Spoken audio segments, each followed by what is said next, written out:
I wish I could say something that was classy and inspirational, but that just wouldn't be our style.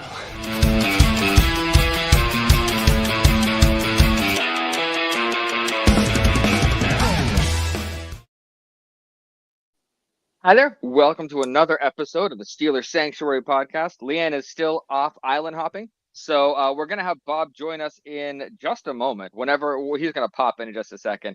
And we have interesting stuff to talk about. I'm half excited about, half not. But before Bob gets on, that Super Bowl was, number one, I loved it, but if there had to be a game that showed the distance between where we are and where the Eagles are, it was Dave, start with you. What did you think about that? What did it make you feel while you were watching that? Oh, first of all, I was stunned that they dominated the Chiefs like that. I did not think that was possible or even a likely scenario. Excuse me. You know what the first thing that goes through my mind as I'm watching this game is Mike Tomlin is aroused as he's watching the defensive line dominate and the run game dominate. He's just like, yes, this is what I want. This is where I want to be. And it's just only going to encourage him more to be the same old Mike Tomlin, not realizing that they've, drafted ridiculously over the last 5 years and they signed the best free agent running back in the world. And he might have been like a child throwing a hissy fit in his living room. Like, that's what we're supposed to be. That's what I want. This isn't fair. Like, I could see that. I'm going to tell you right now, I just picture him boys, in the shower after the game's over. Like, yes. They're taking a D lineman in that first round. They're going 100%. Look, if there was anything to convince you now, they are going to take whatever beast they can find at D-line first round. I'm convinced now. After watching what that D-line for the Eagles did, Mahomes was running for his life. Oh, yeah. And because of the pressure and they were able to get home, it allowed them to drop, 6 back if they wanted to? Yep. Zero blitz percentage on the game. They didn't blitz once. It's incredible. When you have a D-line that can do that, dude, and seeing Cooper DeJean and all those guys, Hurts, all these guys that Steelers could have had going absolutely berserk in this game and doing what they did. Just sad. Just like sadness. When I think of that, I've seen a lot of people that are right on with Twitter. They're like, the question has been, I wonder what the Steelers should be like with Jalen Hurts. Everyone's like 10-7. And the reason is because it's one name that it keeps. Everyone's like, that Eagles defense, we have to draft. I'm like, Vic Fangino, or I'm hoping I'm getting that name right. That is why. Because Sirianni understood he needed to go out and not get someone that was going to tell him he was a good coach, go out and get someone that was going to spend 2 weeks crafting one of the best pressure strategies I've seen since Michael Strahan beat Tom Brady. Hey, Bob, we're talking about the Super Bowl and how it was fun to watch, but how it made us feel really bad about how far away we are. So I'll jump to you really quick. What did you think about that and how it relates to the Steelers? Well, as someone who said that the Eagles would blow the Chiefs out, I think it kind of gives hope for the rest of the AFC. Look, Kelsey's older. A lot of their players are getting older. Andy Reid is 66. Let's say he does want to coach 2 or 3 more years, which is probable and feasible. But once he starts to get up into his 70s, there could be a changing of the guard. Now, that being said, I don't think that it's Buffalo or Baltimore who's necessarily going to change the guard. Could be a team like Denver. It could be a team like Houston. If we do make the right decisions, it could be us. I think there is a certain level that players get to, like Josh Allen and Lamar Jackson, where it gets in their head and they may never recover. Peyton Manning overcame it. Drew Brees kind of overcame it. But like Donovan McNabb never did. So it'll be interesting to see what happens in the AFC. So, that being said, do I think we're close to next year? No, a lot would really have to fucking change. But yeah. But do I think a team like Houston could maybe take over as the best team in the AFC? Yeah, I do. I wouldn't write off Kansas City just yet. They're a couple years away from – I know they got some old players, but they still have the best coach and the best quarterback. And as long as Andy Reid's there, they're in the mix. and enough pieces around them to make him. And I think not to toot my own horn, but I wanted to make it very succinct about how I felt without going off on a tangent. And the simple thing was to paraphrase what I put on Twitter, the Chiefs didn't deserve to be there in the first place.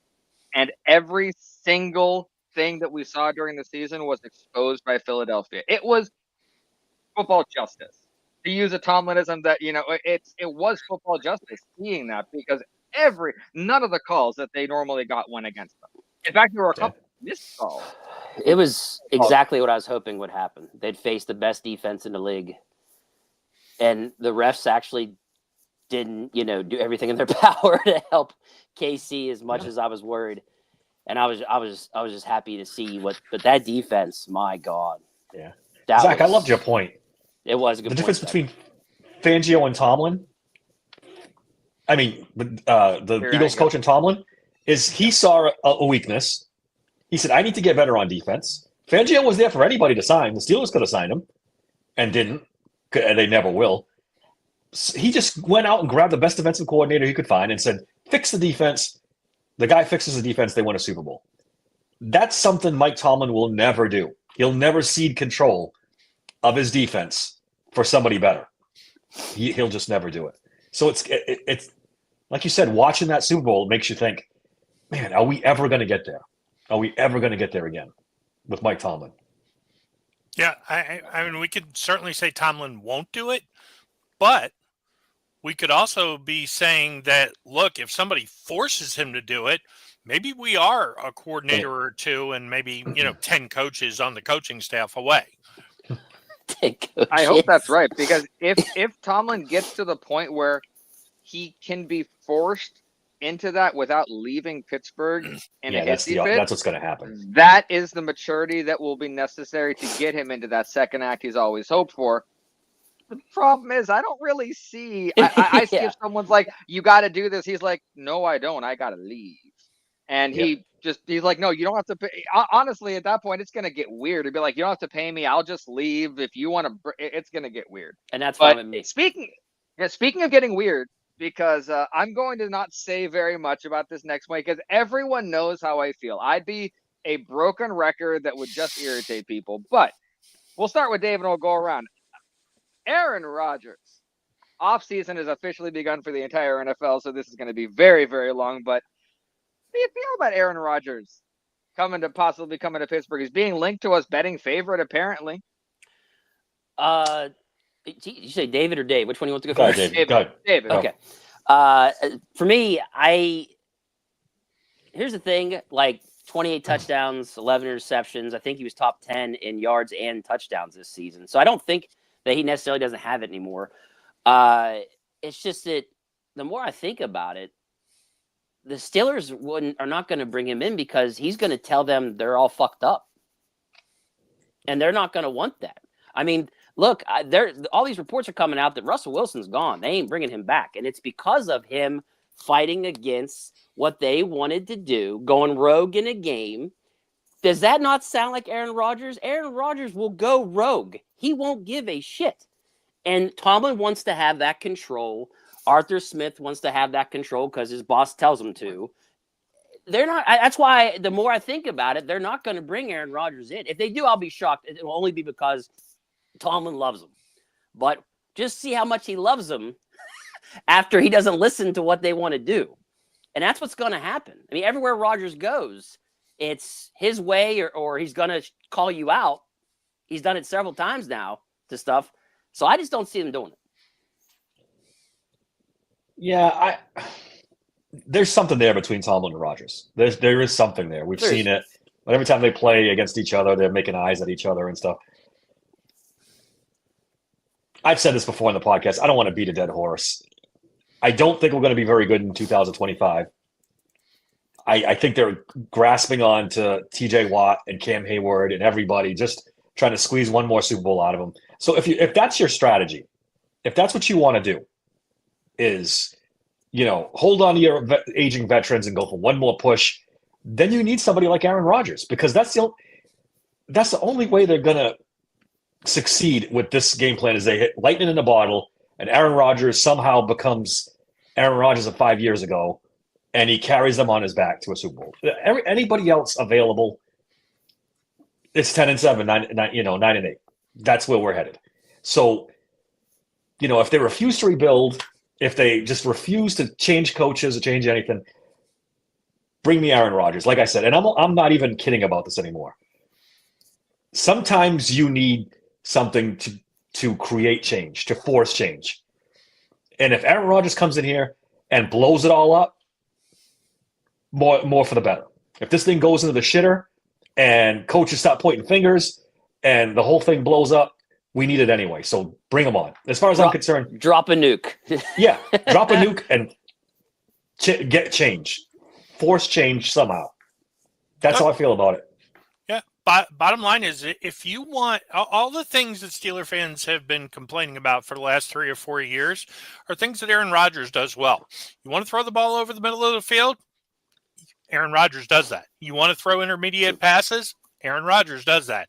Aaron Rodgers is probably also going to bring Devontae Adams to town with him if he comes. So, there's a lot of positives. Now, if they turn around and Aaron Rodgers comes to town, and if you don't believe me, just ask Mike McCarthy and Matt LaFleur how Aaron Rodgers feels about turn around and hand the ball off. Hey, look, I'll do it. I'm an older quarterback, and if it's effective, I don't have any problem. But if it's constantly 3rd and 7, we're going to start throwing the ball on first down. Personally, I do not buy in the slightest at this point that Russell Wilson wasn't allowed to check out of plays. We kind of heard the rumor that the number one check play in the offense was the freaking toss. And so how many of those tosses should we have been attributing to Russell Wilson? Aaron Rodgers is going to be like Ben. He might do it the first couple of quarters, but then it's going to chafe. And then it becomes a matter of, now is Aaron Rodgers saying, hey, I'm doing this, and Arthur Smith says, I ain't got no problem with it. And all of a sudden there is a problem and something leaks out. Well, then we know where it's coming from. It's been the same common denominator over now 4 offensive coordinators. It's from Mike Tomlin. So, yeah, if it goes bad, it goes really bad, and then maybe it prompts Art to say, okay, we got to start all over. If it goes great, and it does have the potential to go great, if Aaron Rodgers turns around and has his usual 28 to 35 touchdown passes, doesn't turn the ball over very much, all of a sudden we're a little bit more competitive. Hey, you throw in Devontae, you get a good rookie wide receiver, you get a defensive lineman, a cornerback. We've seen it. We saw it this year. The Commanders were Jaden Daniels away from being a contender. Dan Quinn had something to do with it too, but that roster is pretty close to the same roster it was the year before when they stunk. Mm-hmm. And that thing with Ben Roethlisberger, I'm sorry, that's important because they need someone who's going to be in the fourth quarter and he's going to look at a play call and say, no, we're not doing that. We're going to go for it. We're going to throw the ball downfield. I'm not going to hand off the ball up the middle on 2nd and 10. I'm not doing that. They need something. They need what Ben did is last year. It's like, I'm not doing that. This is ridiculous. Because which is why they're not going to do it. They're not going to bring him in. That might be the point. They're not going to do it. It's going to be interesting to see how much Mike Tomlin likes him as compared to how much he's afraid to give up control and where that battle lies in Mike Tomlin's head. And don't get it twisted, too. I mean, if you're asking me, do I want Justin Fields or Aaron Rodgers? I want Justin Fields because I at least have a chance that turns into my franchise quarterback. But if Justin Fields walks, if you're asking me if I want Aaron Rodgers over the long list of bullshit that's available, including Russell Wilson, yeah, I want Aaron Rodgers. Aaron Rodgers is my number one. Really? Okay. Hands down. But do you guys think it's all in a contradiction? It seems like this team, Omar Khan, everyone is gung-ho about being a old-time Steeler team and run the football. Does that fly in the face of go out and get Aaron Rodgers? Or do you think if they get Aaron Rodgers, then the Steelers do apparently what they've been doing lately, which is have absolutely no hindsight or foresight and just adjust in the moment to what's going on? So will they say, oh, no, actually, we decided in the offseason, we wanted to shift in a direction despite the fact they might have not. I'm curious if you guys think that's a contradiction. I Steelers- don't think so. I mean, sorry to cut you off, Dave. No, that's right. I mean, Brees Hall rushed for almost 1,000 yards. I mean, they probably could have used Brees Hall a little bit more, but, they fell in love with Braylon Allen. I mean, basically 300 carries between the two of them account for about 1,200 yards rushing. He's not afraid to run the ball. He's had running backs run for 1,000 yards and be a good rushing attack. He's just not about 2nd and 9 and 3rd and 7. He's the dumb shit. He's not about the dumb shit. Is basically exactly it. Yeah, no, I get it from that point of view. I really do. Like, the things I like about Rodgers is that it's just that's also why I don't see them doing it. Like if we can't get Fields, I'm with you guys. Rodgers, I think, is the next best option, but God, the way they act, the way they want to have control of everything, man, if he brought in, Devontae Adams with him, I mean, yeah, that's another great addition to have along with George Pickens. I get it. But because of it, I don't know, man. They got to have. That's another reason why they want Justin Fields, because Fields didn't do that. Right. Fields didn't argue. Fields just did what they wanted, and they kept him in that little controlled box of his when they shouldn't have done that. And Wilson, apparently, if he didn't do that, and that's why they're so upset that they're done with him, then why would you trade one out for another if that's their mindset, which really sucks, but whatever. You brought up a good point with Pickens too. That actually helps them to have a veteran MVP type quarterback in that room saying, look, George, run the routes you're supposed to, do what you're supposed to do, and I'll get you the football. That'll help them with Pickens. It'll make Pickens better. If Devontae Adams comes with him, that definitely helps with George Pickens, because that's a veteran wide receiver in the room with him. To me, it's a no-brainer. I know, but I get your point, Dave, and I think you're right. I think they're sitting in their office right now debating this. It's like, we know this is good for us, or we think it's good for us, but can we take a back seat and let him cook? Or do we just go with Justin Fields because we know Justin Fields is going to do what we tell him to do? And it's going to be interesting. It's going to be interesting to see what happens. It is. And you guys talk about dropping a nuke. I agree that it's needed. I absolutely agree it's needed. Because like I said, I'm long-term, so I'm willing to blow it up, go through a bit of misery to get to where we need to get to, because that's what. But to me, because we're the Steelers, so I have to kind of put it into that context when I think of what it means to blow it up. And to me, the firing of Matt Canada was a nuke.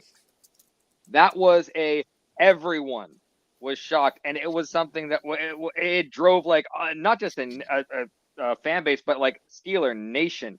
If that didn't work, if literally a historic franchise move to admit that we were subpar wasn't enough, will this be enough?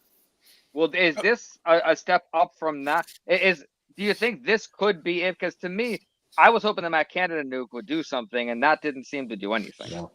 That wasn't if this really goes bad. I'm sorry, go ahead. Yeah, I was going to say that wasn't really a nuke in my opinion, because I mean, let's be honest. If you're not chanting on the Pat McAfee show and at college football games and at the Pitt volleyball games to fire Canada, I don't think that happens. I don't. I think they probably would have moved on from Canada at the end of the year, but not mid-season.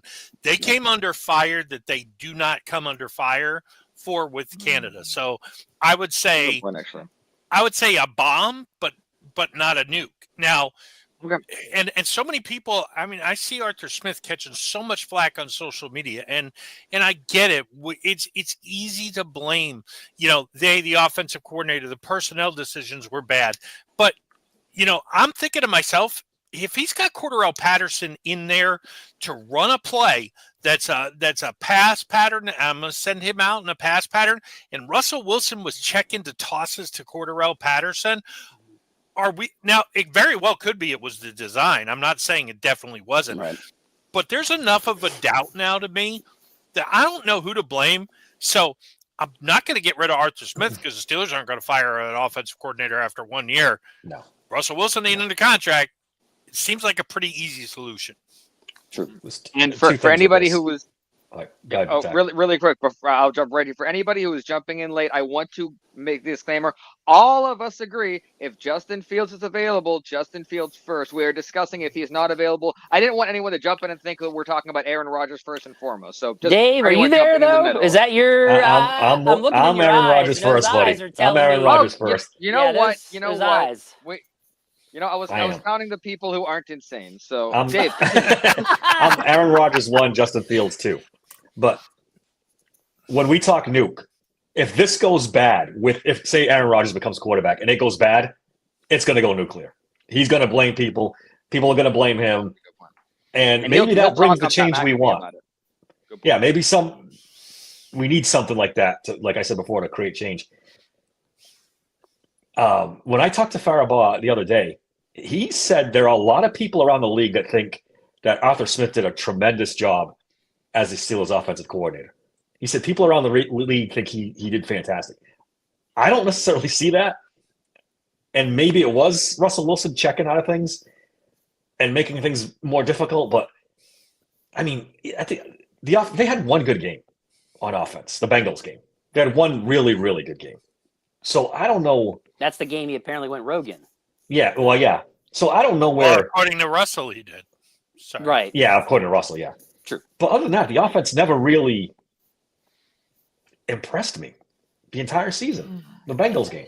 It explains him getting 2 interviews for head coach. If people around the league that explains that. What I saw, no, like not even close. I don't know. But we don't know behind the scenes what they dealt with. That's the thing. That time of possession thing when Fields was the quarterback, even though they weren't putting up a lot of points, I think that was a bigger deal than people make it out to be. It may not be that we scored 28 points, but if we hold the ball with our defense, especially now that it's older, if you're going to tell me every game going in, they're only going to play 20, maybe 25 minutes of the game, I like our chances. When you start getting into 50-50 or what it turned into 60-40 the other way, we got a problem. Our defense isn't good enough. And it's a shame to admit this, but our defense isn't good enough to dominate and be relied on to play, more than 2/3 of the game. They're just not. That's a good point. And Arthur Smith had to have been frustrated. I mean, he was brought in here. He prepared to have Russell Wilson, then he didn't have Russell Wilson, and he flipped, and he had to prepare for Justin Fields, and he was successful in what he did with Justin Fields, and then a decision was made that he apparently was not a big fan of, and everything went the way he probably knew exactly that it was going to. In fact, he probably told Mike Tomlin in the meeting where Mike Tomlin was told by people that they disagree with him. He probably laid out, multiple probably laid out, this is how it's going to go if you switch to Russell Wilson, and he didn't agree. So I can see how he was frustrated, but I behind the scenes, I'm hoping it keeps coming out, because the more we're hearing about it, the more I'm thinking most of it was the Russell Wilson PR machine. And a lot of what I defended him for about childhood and all that might actually be coming through right now, if this is his version of a PR hissy fit. Yeah. So. Yeah, but to mention the fact, don't discount that the Lone Ranger wanted Russell Wilson in the game when his entire coaching staff did not. I was about to say the same thing, Mr. Lone Ranger over there. Yeah. He admitted it. He was proud of it at the time. Oh yeah, he was proud of it. I'm a big fan of Dave Demeshek's the what if NFL, or I forget how exactly you pronounce that. So I have done one thing when I look back at it, and I take away that the touchdown to Mike Williams. You take away that, we are suddenly much less impressive, and I think people start seeing a little more of Russell Wilson's ugliness rather than what a pretty deep ball that won us the game. I think that's where things shifted. But speaking of people for him to throw to, our next thing up is, because the rumors are just going to keep happening, so yeah, we're going to talk about him. Deebo Samuels, another San Francisco 49er wide receiver, is linked to us. So Dave, you can kick us off. Starting off really, really easy. What do you think a trade for him would look like? And then we'll go around. I have a tough time. I wouldn't give up more than a fourth for him. Mm-hmm. He's going to be 30. He's beat up.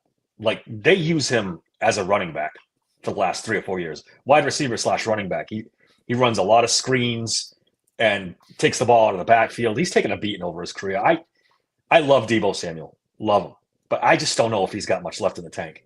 So with the salary and the age, I don't know, 4th round pick? What do you guys think?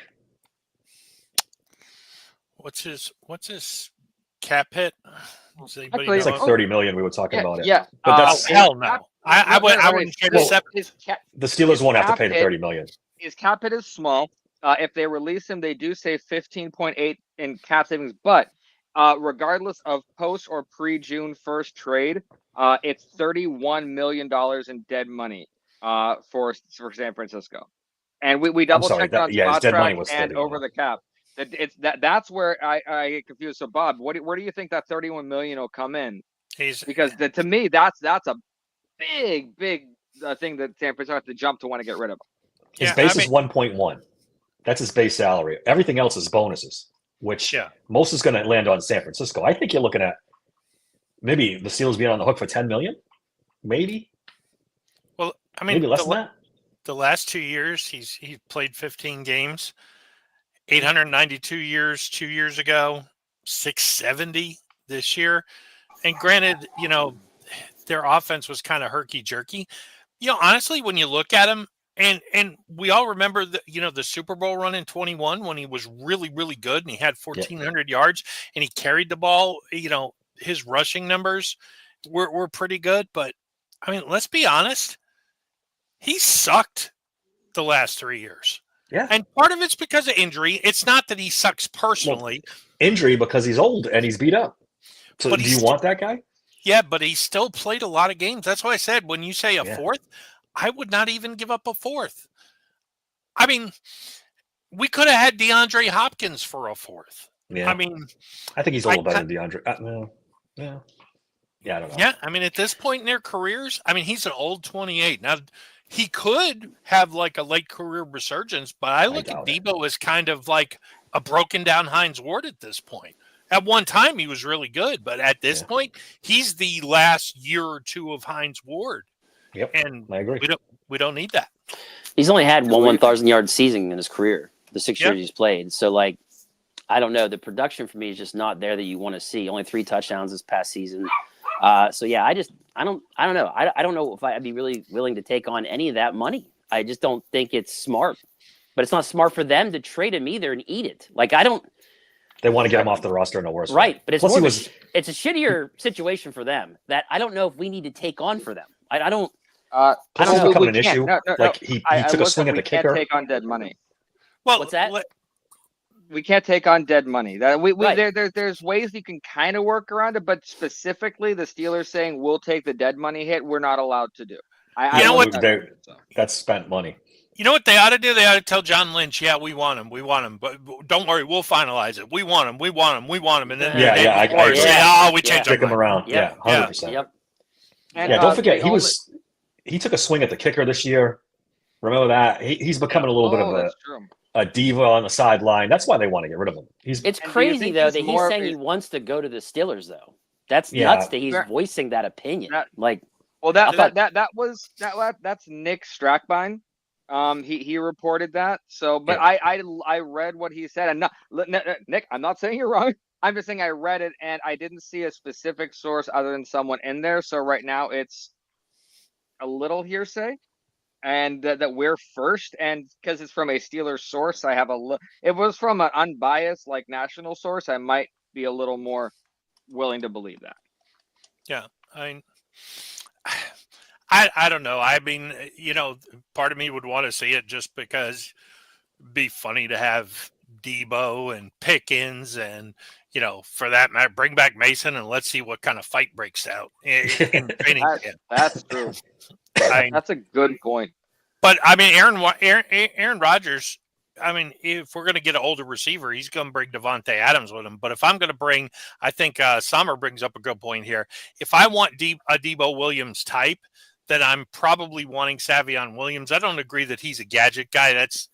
Savion Williams is a big human being from TCU, and I want to see what he runs at the combine. But he's 5 inches taller. He's probably about 20 pounds heavier and likely is very, very much faster than Deebo Samuel's at this point. Let's face it, we bring in a guy like that with Deebo, we're not going to run Wildcat unless we're going to turn him into the Cordarrelle Patterson, in which case it is an upgrade, and we're just not going to play him at wide receiver. Yeah, Strong wind, and Rodgers is going down. And there you go. I think Bob, isn't that the guy you're just talking about? Yeah. Somber brought it up in the chat. Yep. There. Yeah, this is Deebo Samuel's last 8 games this season. 5 catches for 62 yards, 4 catches for 22 yards, 1 catch for 21 yards, 2 catches for 22 yards, 3 catches for 16 yards, 7 for 96 and a touchdown, and 1 for 5 and a touchdown. That was his last 8 games. And bear in mind, no IU cutting into his targets and catches. Yep, he's a spent guy, and I'm being kind of hypocritical because I want an old quarterback, but I don't want the old receiver. But it's different positions, and yeah, it's different. To me, it's a little different there. Deebo Samuel's just. Well, I think Bob Z brought up a good point. Is that one of you did that he's also been primarily a running back, so that wear and tear is really bad. So, and he's not a running back body either. He's a wide receiver body playing He'll running be back. almost 30 by the time the season starts. So it's true. I'm not a fan of this term, but do you guys, mainly because it's San Francisco, you guys think he's more of a system player than a lot of people think? And even before he fell off? I think the 49ers did a good job. I mean, the 49ers did a good job of accentuating his talents, getting him out of the backfield, giving him screens. They say that about everybody on that damn team almost. You're a product of that system. I mean, they say the same thing about Purdy too. So I don't know. I like Bob's idea. Dick him around till the frickin' trade deadline. Say, yep. How do you like that one? Yep. That's what I would do. You guys kind of already answered my question a little bit, so I'm going to tweak it just a bit. So my original question, I was going to say, if you had a top 5 list of priorities for the Steelers in the offseason, where would Deebo land on it? So now I'm going to change it to, would Deebo land, say we absolutely got him, where would that land on your top 10 list of priorities for the Steelers in the 25 offseason, or would it be a Mike Williams shrug-off? Yeah, I'm leaning towards the Mike Williams. It would be 10th on my list out of 10. I'm not interested. I think it would be the quintessentially stupid move to make, and which means it's probably going to happen. Yeah, he's just not worth the price. Like it's just not worth it. I would rather go get somebody else, like somebody is not injured all the time, not almost 30. Like those two things combined don't sound good. And we were just talking about Devontae Adams and being a good influence on George Pickens. Deebo Samuel ain't going to be a good influence on George Pickens. He would be the opposite as well. He would be the opposite. Yeah, it just doesn't make sense to me. And I think that sends signals of Mike Tomlin got a guy that he wanted, and I think they would sit on their laurels a little bit and be like, we got our wide receiver, and then I worried they wouldn't go after anybody else after that if they got Deebo. That concerns me. They wouldn't probably. They'd draft a guy, and then they'd call it a day, which wouldn't be great. Would not be a great result. Yeah. That's frustrating. Well, I mean, but that being said, you know what the sad thing is we're kind of trashing Deebo, but if you put him on the free agent market, probably be the best free agent wide receiver available. One of, yeah. Okay, so how about this? Gun to your head, Kupp or Deebo? Ooh, that's a good question. Gun to your head. You got to pick one. That's your only pool you get. I want Kupp, but Deebo would work better in the system. I disagree. God, I don't know. System.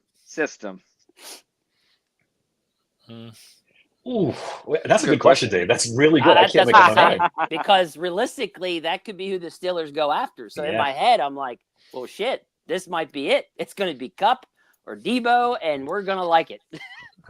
I guess I go Kupp for the locker room aspect of it, because they're both going to get hurt at some point. I know, season. And that's the way I look at it too. They're both going to get hurt. So I mean, personally, I Kupp's older. God damn, Kupp's Dave, like that's 30, depressing. That's 2, isn't he?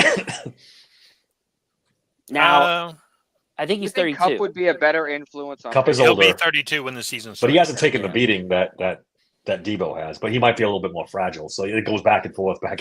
Well, okay, so Kupp played in 12 games, so 3 less games than Deebo, and still had 710 yards.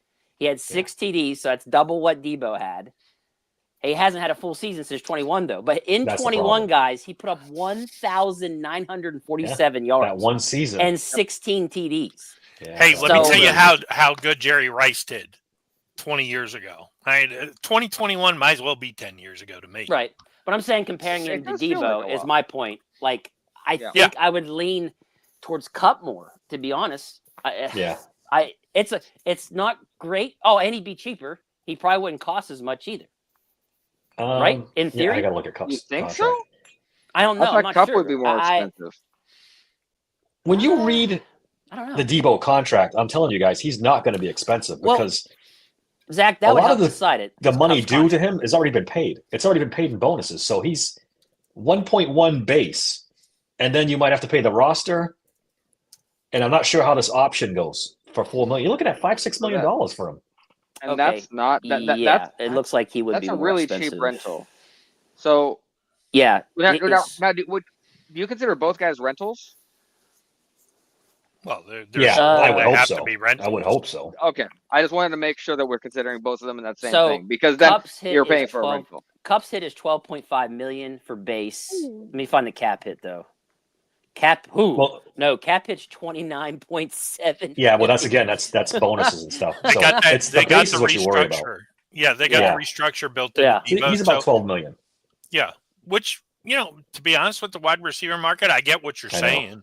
It's not going to cost a lot, but then it becomes, I disagree that Deebo is a good fit in our system because, he's essentially Cordarrelle Patterson, and he's probably a little faster as long as we keep him away from the buffet during the offseason. Have you seen pictures of him? Okay. He looks a little pudgy. Yeah. Go I on thought I my, heard that too. I thought I heard something about him. Go on being out of shape or my something. my Twitter feed and Zach Smith sent me a picture, tweeted me a picture of him in that Eagles jersey. He's got a belly So and then some. Cup or Deebo then, boys. I'm going I Cup. think Cup for me. Just because the locker room thing alone. Bob. I would say Van Jefferson, but No. I guess Cup. No, Bob. I don't want either one of them, but if I had to. I get I think it. Deebo would be a better fit because I do think he could do the Cordero Patterson stuff, plus play wide receiver, do some screens if he could still do it. Does he really want to do screens anymore? I don't know. For Man, the put price tag. I'm Put good. that on Hard Knocks. I think what you're getting with Cup is you're getting a higher possible ceiling than Deebo. And to me, I think you're getting a guy who you're not going to have to deal with character issues. You're not going to get a guy who's going to swing at people, and maybe he can actually have a positive veteran influence that we've been looking for with all the wrong guys for years. No, yeah, bring in to help Pickens. Yeah, gun to my head, I would go with Cup, but it's not great. Like I'm curious. I Who wouldn't is feel this good about person who is so desperate to find out what we think? He's brought a gun to all of our homes and asked us about a Steeler wide receiver. I'm just curious what character you think. I'm just saying, like, this is stuff we know the Steelers like to do. Okay. I agree. I got one. I'm going to flip it on you. All right. Okay. Cooper Kupp and Matt Stafford, or Aaron Rodgers and Devontae Adams. Ooh. Aaron Rodgers and Devontae Adams. That's not fair. I have a connection to Matt Stafford. Yeah. I claim my autism right now. I literally cannot say no because of how I feel for Matt Stafford and the connection I made back then. We're claiming disabilities. Putting Matt Stafford behind this offensive line is cruel and this. unusual at this point. Yes. That's just not right. We're claiming disabilities on this podcast when making decisions. Yeah. Yeah, Pretty absolutely. It's the fun thing. I don't actually know if I like him, but I like him. So yeah, I'm probably going Rodgers and Devontae Adams. Yeah. I mean, Devontae Adams has played way more games, is still productive. Yeah. I mean, having a Pickens Had next to him is 1,000 yards going to last help. year. Yeah, Yeah. I mean, If you're I talking think Cup, yeah. Debo and Devontae, it's Devontae easy. And honestly, Stafford looked rough at the end of the year, didn't he? I thought Stafford looked kind of rough.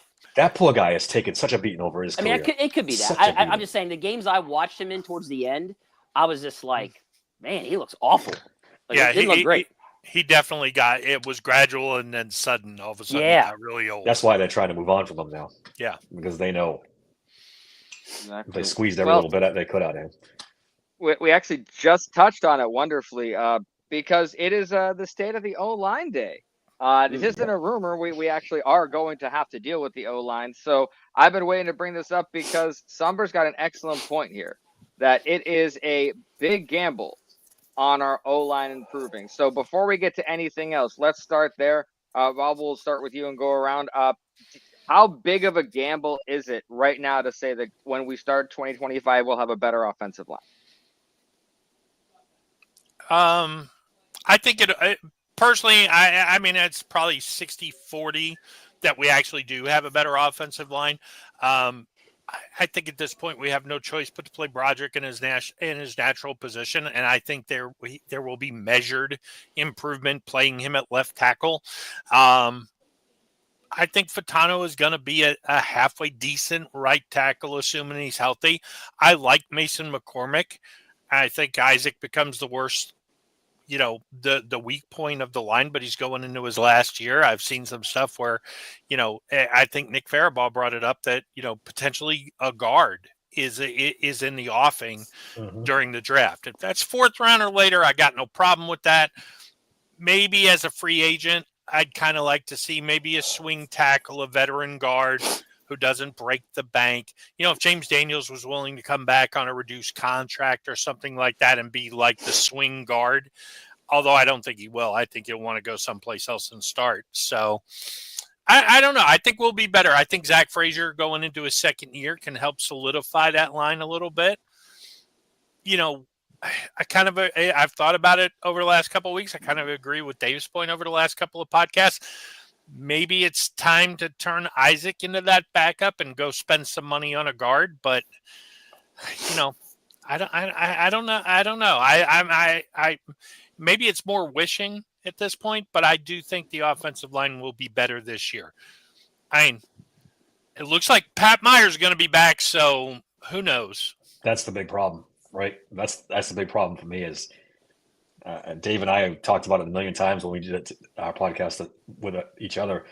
Name me a offensive lineman who's gotten better since Pat Meyer got here, who's improved. And we don't count Dotson who left and got better. That doesn't count. I mean, someone who stayed here. Even James Daniels, he's a veteran. He was good, but he was flatline. He never, he didn't make marked improvement over his time here. The tackle, Broderick Jones, has gotten worse. We'll see what happens with the rookies because they both played pretty well, Frazier and McCormick. Yeah. I don't know. That's where I don't have faith in this line getting better. I'm at 50-50. I mean, the potential's there. I think Broderick Jones moving to left is probably a good thing. We'll see. Could hardly be worse. Right. It could hardly be worse. If they can get the right tackle to stay healthy, that's an improvement. They loved him in training camp. They absolutely loved him. So he's probably better than Broderick was over there. So we'll see. I'm at 50-50. Yeah, at most 60-40. Like, with Pat Meyer, like, all bets are off. You don't know what the hell, they'll do. I mean, when we hear talk that Fatano may get moved to guard, what? Like, what are we doing here? And the talk in the draft too, right? Because his arms were shorter, something. He wasn't tall enough. But I just, why? Why do we got to keep doing this? Like, did he play any guard? Did he play guard at all? I think he might have played guard in his first season. Okay. In college. So it's been 4 years. Don't quote me on that. So great. Like, I don't know. Again, Jones being in his natural position, to me, this is the final straw with him. You're in your fucking natural position. It's either put up or shut up. That's the way I look at it with him. Seumalo getting older, Frazier, loved Frazier. And so I think, of course, he should get better. And I just you hope McCormick takes a step forward as well. So, but again, who they got at the helm for the O-line coach? Will he help them improve? I don't know. The guard thing real quick, that's not – I mean, there's been some pretty good tackles who've converted to guards because of the shorter arm thing. He was used to play – even though it was the blind side, he is used to the left side. after seeing what the Eagles did with Mekhi Becton, moving him from tackle to guard, all of a sudden, maybe Broderick and Fatanu next to each other, maybe that's not such a bad idea. Yeah, that's a good point. That's weird. You mentioned Mekhi Becton. I have him as one of my free agents on here. Yeah. I $2.5 million he just made and had a 75.2 grade. I think he's young. Is he young too? Isn't he young? Yeah, he's still in his 20s. He was only 26. Like 3 or 4 Is that the years one ago, I saw right? was 26? Yeah.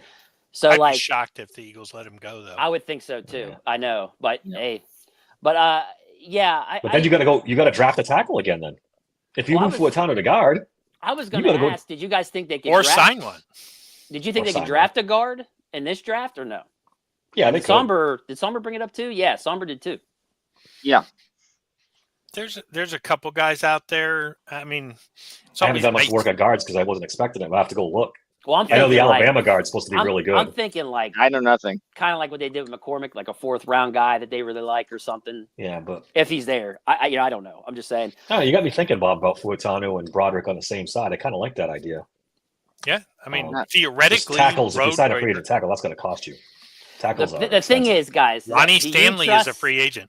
Stanley, yeah. Here's the thing. So, Bob, you bring up the whole, their guys have been successful moving from one to the other. But do you think we've got the guy to help them make that transition? No, there it is. Waiting for someone to say. I'd like to move everybody. Maybe he'll hit by accident. That's you're possible. Not wrong. There's guys that have been successful. I agree there. It's just that we don't got the guy that could help them make that transition. At least I don't think we do. I don't know. They've tried it a zillion times now under Mike Tomlin, and it's went not great. That's why I'm one of the most positive people when it comes to this, but I'm really doing my best to keep it that way at the moment. But every time people talk about bringing someone in, I'm like, you're solving the wrong problem. The house is on fire and you're talking about the wallpaper.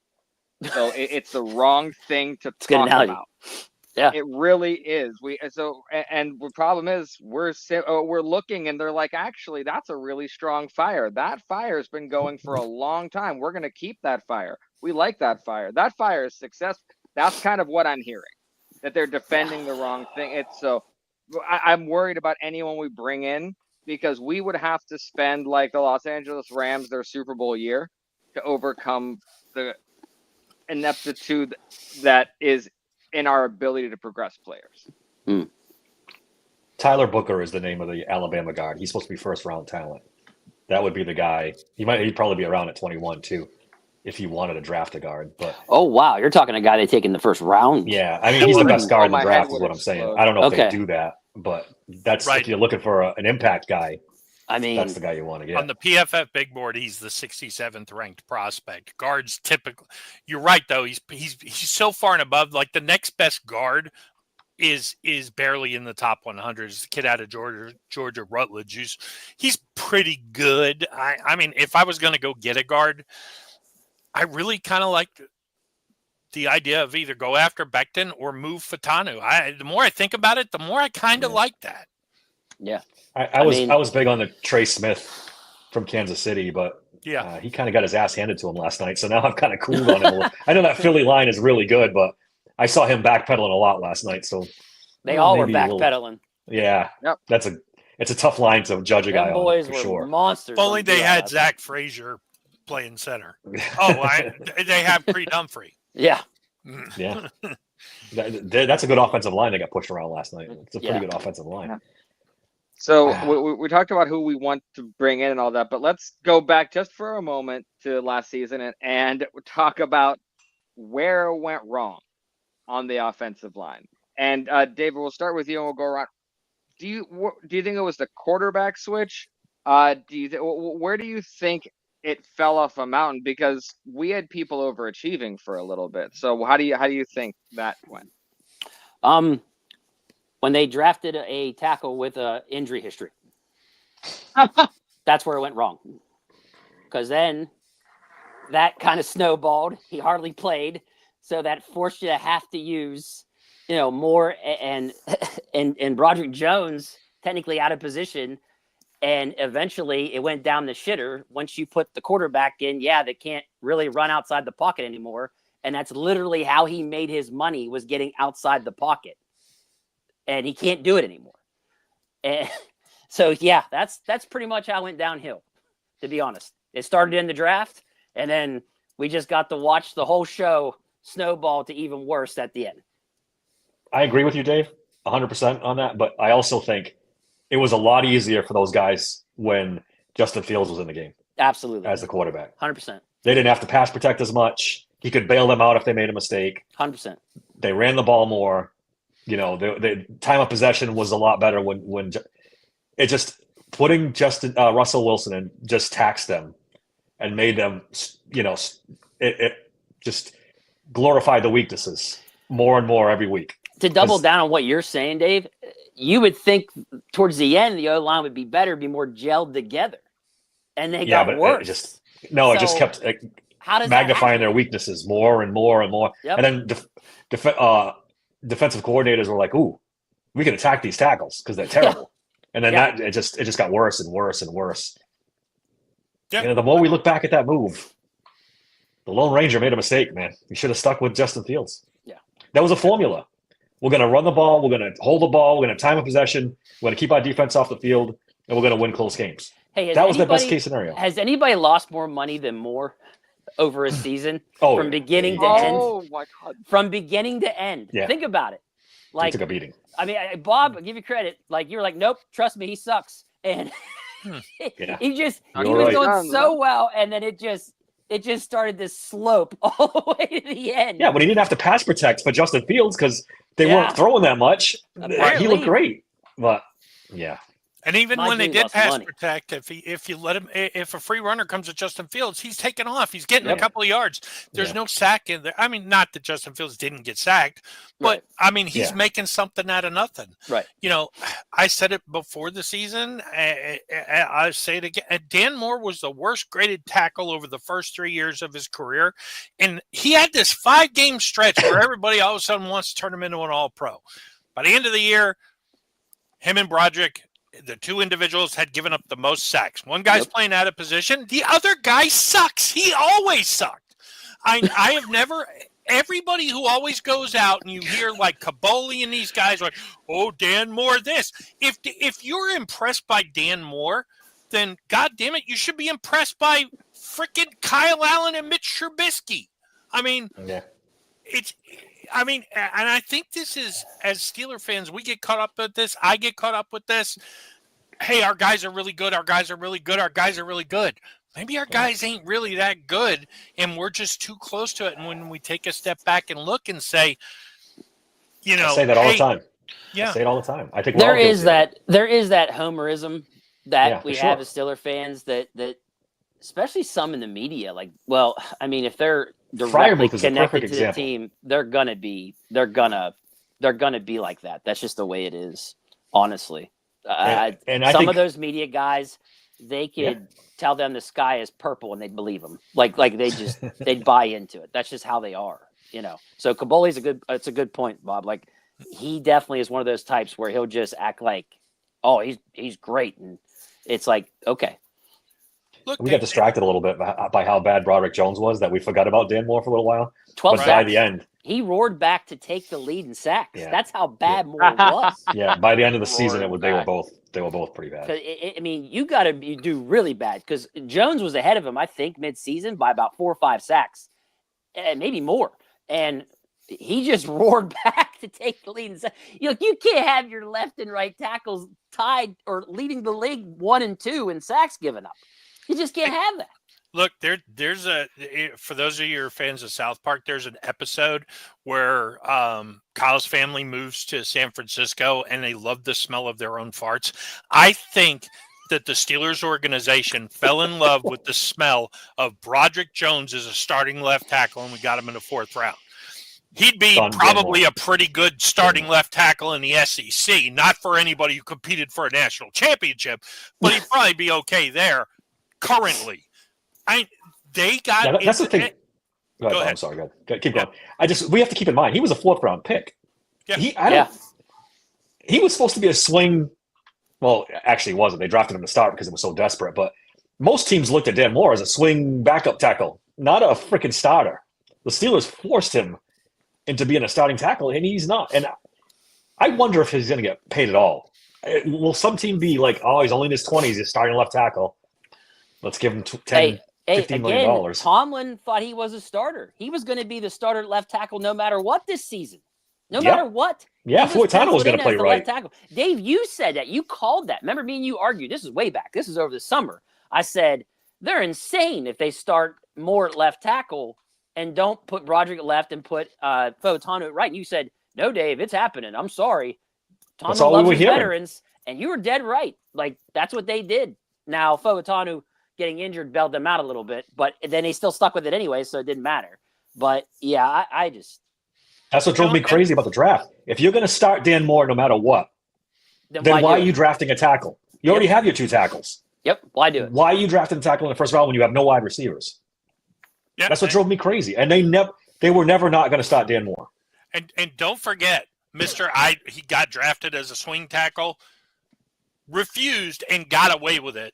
Yeah, that's mind-blowing in itself. That's mind-blowing in itself. Yeah, I don't know. There's a story behind that we don't know. Maybe he's got pictures of Mike Tomlin. Who the frick knows? But Dan Moore, as bad as he played, was untouchable. Like, he's going to start, and he's going to start at left tackle. Period. Full stop. And nobody can explain why. This guy's so valuable, you can't move him? I mean...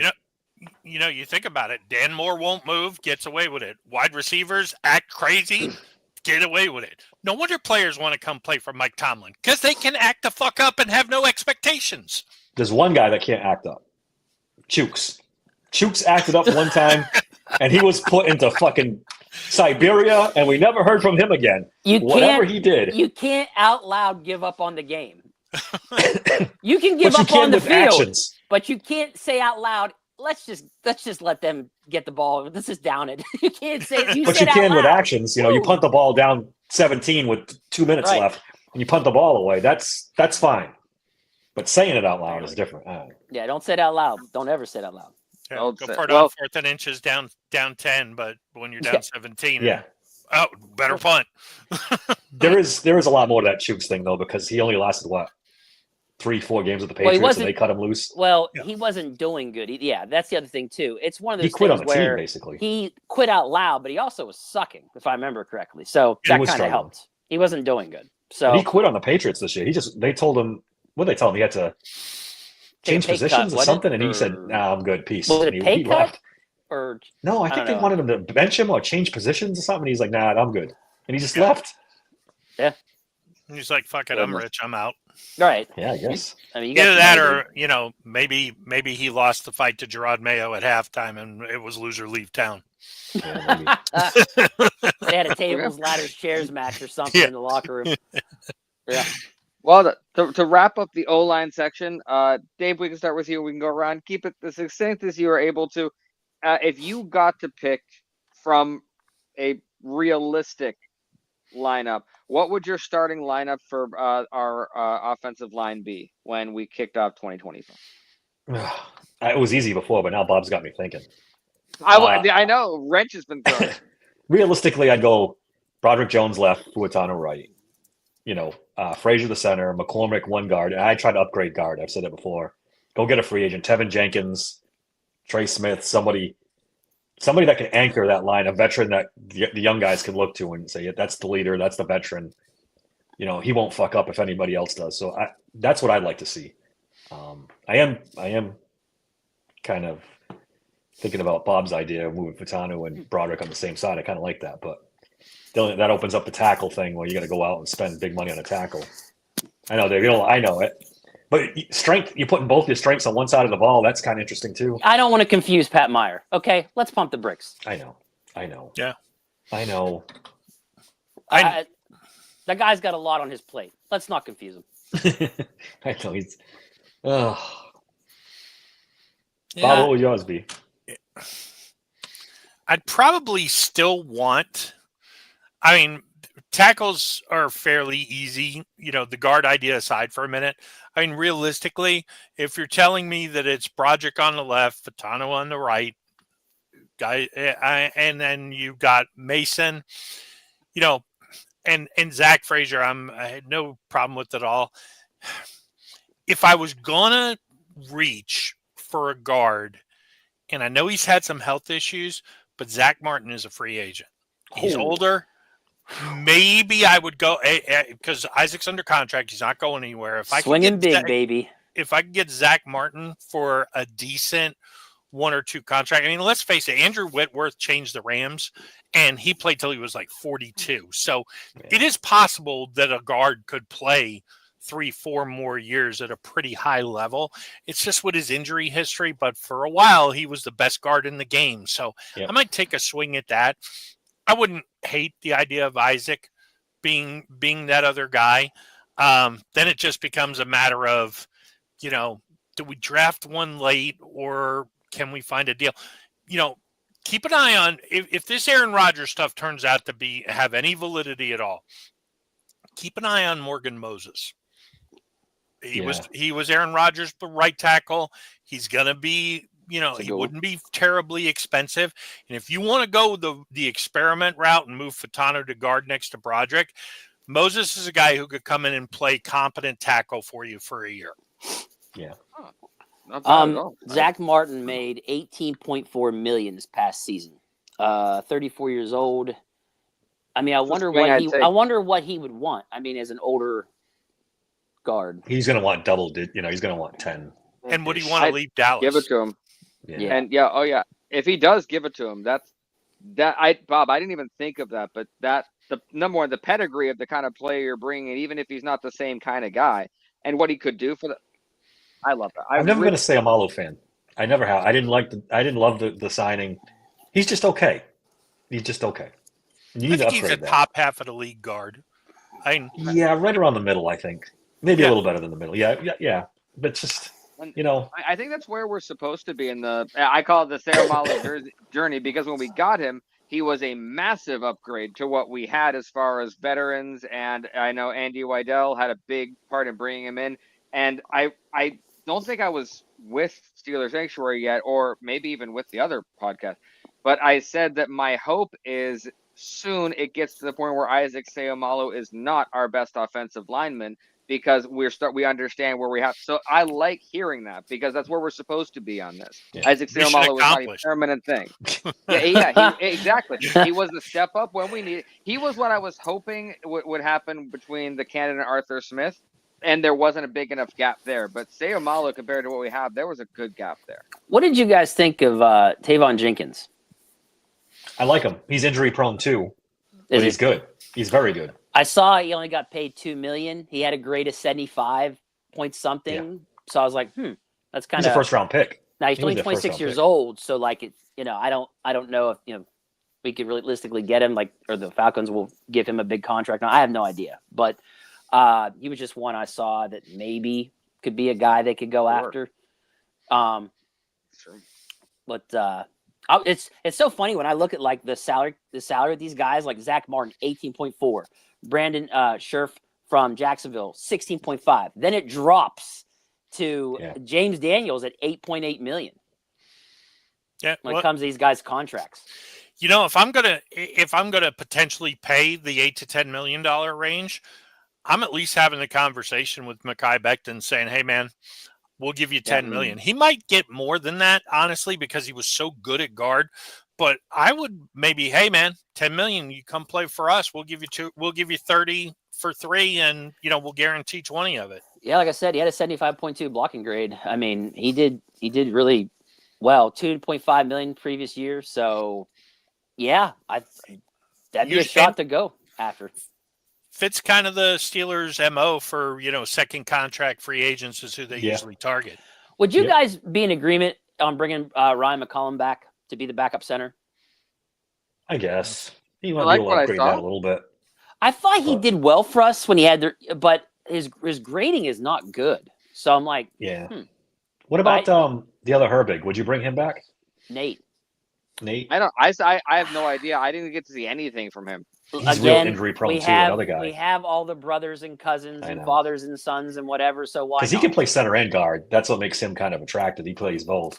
Look, it's done. Deal. He can stay on the field. As soon as you said he can play multiple positions, it's a done. And he's a brother. He's a brother. Done deal. Done. He's already signed. Anything to keep Hall of Fame Herbig happy. Exactly. He hasn't even left. He's not even leaving. It's like deal.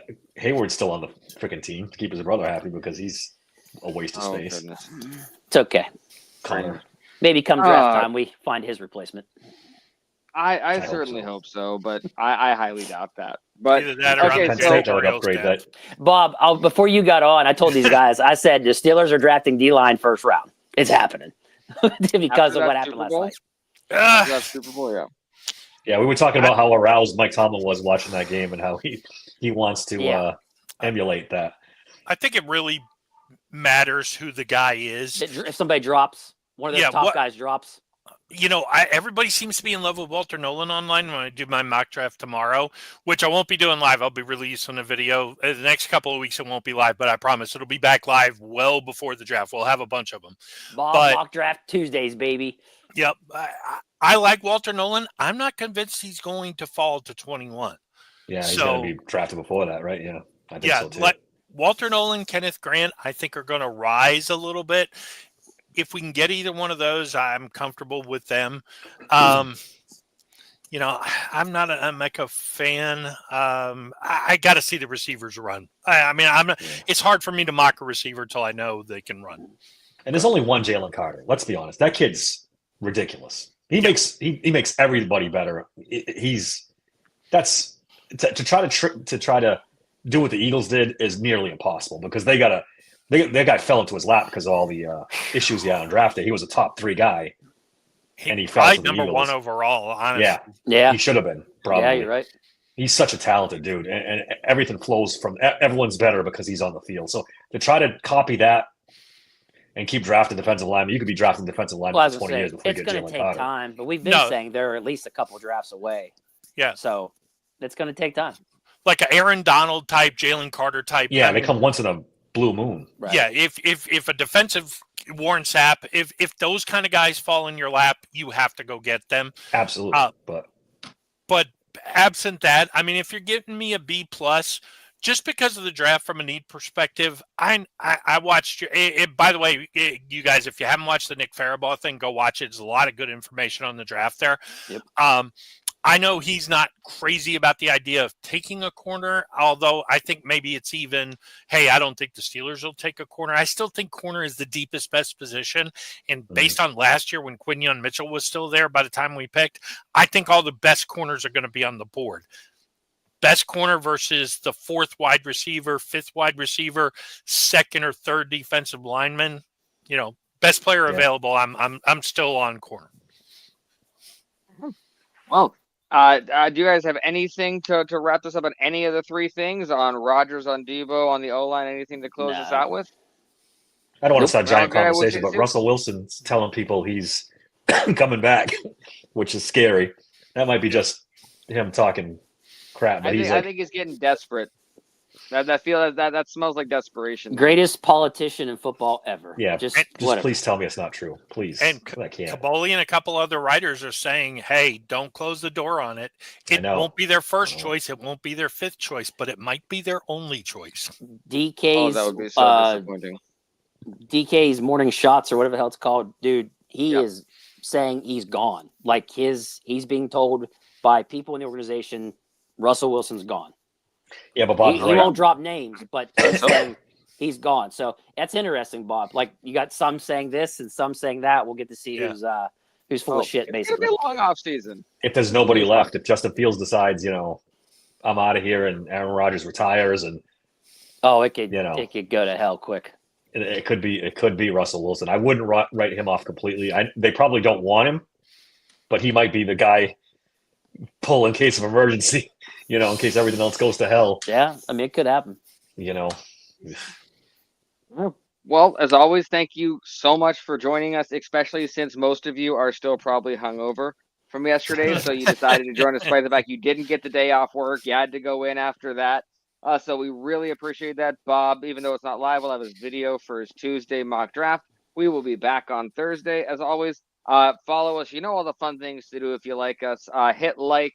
Leave us reviews, all that. But most importantly, as we continue, we have a QR code with merch and all that fun stuff. and Dave points to his own head for some strange reason. I'm But as the dyslexic. offseason continues, we're going to be introducing a lot of, hopefully a lot of fun new segments. And if you guys have any ideas for them, feel free to shoot us them on Twitter or however you want to do this in the chat.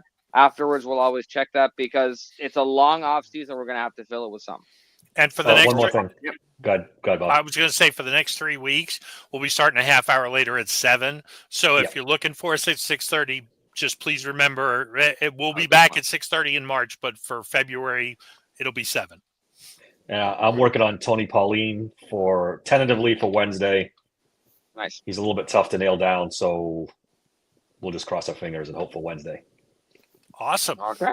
There you go. We got interviews. We got all that stuff, but all the black and gold. So from all of us to all of you, have a wonderful little bit, and we'll see you on Thursday. What am I supposed to do? Am I supposed to chase after them? Maybe I'll go to the movies by myself. Oh. That's just what they'll be expecting us to do. You should be terrified. Okay, are you making some of those up? Nope, they're all real. Probably worth the Google.